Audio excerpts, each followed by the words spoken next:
Contre l'hypothèse d'une entente et d'une convergence d'intérêts entre mâles et femelles pour transmettre de bons gènes, Thierry Laudet fait valoir de multiples contre-exemples. Ainsi, on pourra noter de manière non hiérarchique et tout à fait à titre indicatif les contre-exemples qui suivent. 1. L'infanticide. Le zèbre peut tuer les enfants, de même que le lion.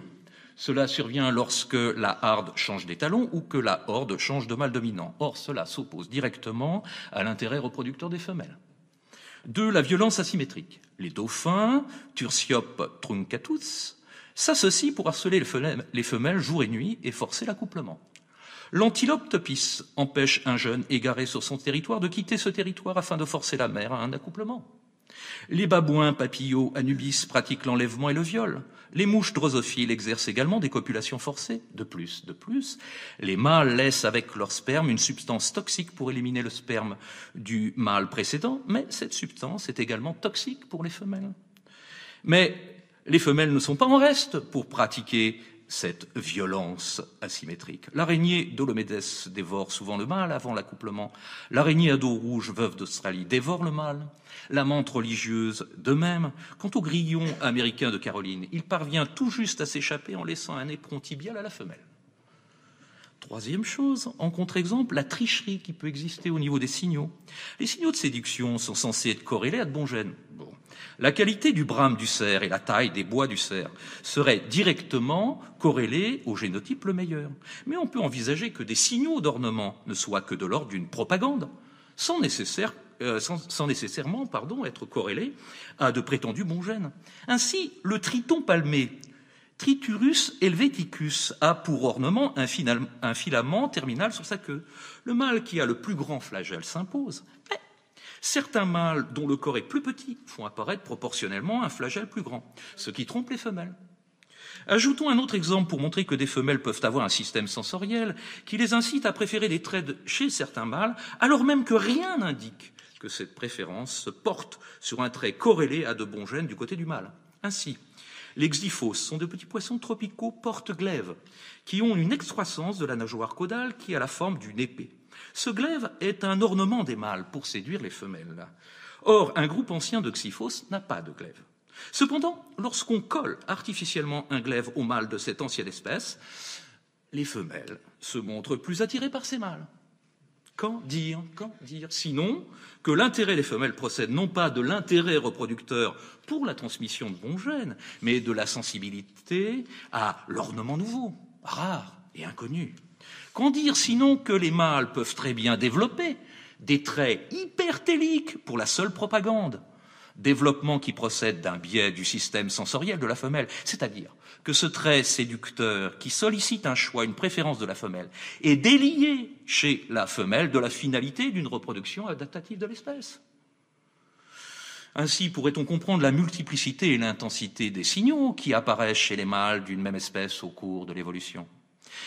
À titre de contre-exemple de cette prétendue entente implicite entre les sexes pour se transmettre de bons gènes, on peut encore évoquer que le choix opéré par les femelles quant aux partenaires de reproduction n'est pas univoque et fondé entièrement sur l'appréciation de la qualité intrinsèque du mâle. Les choix sont pluriels, les choix sont labiles. Ainsi, l'avantage du phénotype rare a été démontré chez l'espèce de mouche drosophile. De même, les femelles du goupil, petit poisson très coloré, recherchent le type rare par opposition au modèle dominant. Quant aux oiseaux, les études ont révélé que même chez les couples monogames, les femelles sont fécondées par un mâle différent du couple social, et ce jusqu'à 76%. Et si l'on se réfère aux primates, on remarquera que les femelles chimpanzés ont près de 50% de leurs descendants qui ont une paternité étrangère au groupe. Enfin, dernier contre-exemple, l'homosexualité. Selon les principes d'une sexualité tournée vers l'entente implicite du mâle et de la femelle pour transmettre de bons gènes, les caractères phénotypiques comme l'homosexualité devraient disparaître et auraient dû disparaître pour n'exister que marginalement dans les espèces ou certaines espèces. Or, dans beaucoup d'espèces, l'homosexualité existe. Une sexualité donc déconnectée, déliée de la reproduction. Or, cela peut s'entendre et se comprendre comme un choix qui répond à quoi ? Un trait de séduction qui ne suscite pas un intérêt de reproduction et de transmission des gènes, et particulièrement de bons gènes. À partir de l'ensemble, si vous voulez, de contre-exemple, par rapport à une sélection sexuelle qui impliquerait la convergence des intérêts des mâles et des femelles, eh bien Thierry Laudet a bâti une contre-théorie fondée sur l'hypothèse de la divergence des mâles et des femelles quant à leur intérêt reproducteur. Cette hypothèse est celle de la guerre des sexes. Le conflit, la guerre repose sur des stratégies divergentes entre mâles et femelles dans la reproduction. Et dans ce conflit, dans cette guerre des sexes, ce sont les mâles d'abord qui attaquent, qui persistent, et les femelles qui se défendent, qui résistent. Les mâles ont pour intérêt de produire beaucoup de spermatozoïdes et d'essaimer, de diffuser beaucoup de leurs gamètes de petite taille. Les femelles, quant à elles, produisant des cellules de plus grosse taille et préservant l'œuf fécondé, ont plus intérêt à avoir moins de partenaires et à garantir la reproduction par un investissement parental plus grand que le mâle. Ainsi, le conflit, la guerre des sexes, dont l'origine est bien dans la production de gamètes différentes entre mâles et femelles, se déroule temporellement dans une dimension précopulatoire et post-copulatoire. Sur le plan précopulatoire, les mâles développent des traits qui relèvent de la propagande ornementale et séductrice, des traits qui relèvent de l'armement contre les autres mâles concurrents, mais également des traits d'attaque vis-à-vis des femelles, le viol, le sperme toxique, le harcèlement, comme on l'a vu. Or, les traits de propagande, contre les traits de propagande, on a vu que les femelles elles-mêmes pouvaient, sur la base de leur système sensoriel, privilégier des traits nouveaux, inconnus, exotiques, ce qui alors pousserait les mâles à s'adapter et à faire évoluer leurs propres traits d'ornement. Contre ces traits, les femelles développent donc des traits de résistance.